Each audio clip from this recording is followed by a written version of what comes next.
গণ অধিকার পরিষদের সভাপতি ও ডাকসুর সাবেক ভিপি নুরুল হক নূরের উপর হামলার প্রতিবাদে কুষ্টিয়া কুমারখালীতে বিক্ষোভ মিছিল ও সমাবেশ অনুষ্ঠিত হয়েছে। শুক্রবার বিকেলে কুমারখালী শহরে উপজেলা গণ অধিকার পরিষদ ও ছাত্র যুব ও শ্রমিক অধিকার পরিষদের সমন্বয়ে নেতাকর্মীরা একটি বিক্ষোভ মিছিল বের করেন।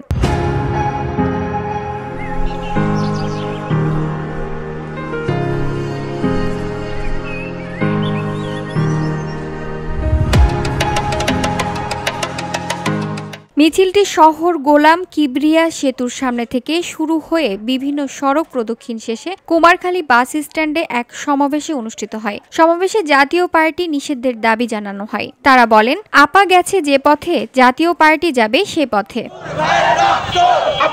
কুমারখালী উপজেলা গণ অধিকার পরিষদের সভাপতি অ্যাডভোকেট তানভীর রাসেলের সভাপতিত্বে প্রধান অতিথি হিসেবে উপস্থিত ছিলেন যুব অধিকার পরিষদের সিনিয়র সহসভাপতি শাকিল আহমেদ তিয়াস। প্রধান বক্তা হিসেবে উপস্থিত ছিলেন জেলা গণ অধিকার পরিষদের সাধারণ সম্পাদক আব্দুল খালেক, কুষ্টিয়া শহর গণ অধিকার পরিষদের সভাপতি এম এ শাহেদ ভিপি, জেলা ছাত্র অধিকার পরিষদের সভাপতি রাজিজুল ইসলাম।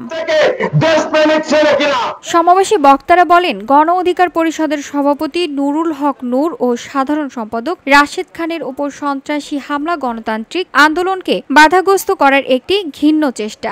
যুব অধিকার পরিষদের সিনিয়র সহসভাপতি শাকিল আহমেদ তিয়াস এই ঘটনায় তীব্র নিন্দা ও প্রতিবাদ জানান এবং অবিলম্বে হামলাকারীদের গ্রেফতার ও দৃষ্টান্তমূলক শাস্তির দাবি করেন। বিক্ষোভ সমাবেশে ছাত্র, যুব ও শ্রমিক অধিকার পরিষদের বিভিন্ন স্তরের নেতাকর্মীরা উপস্থিত ছিলেন। VOD Bangla news desk.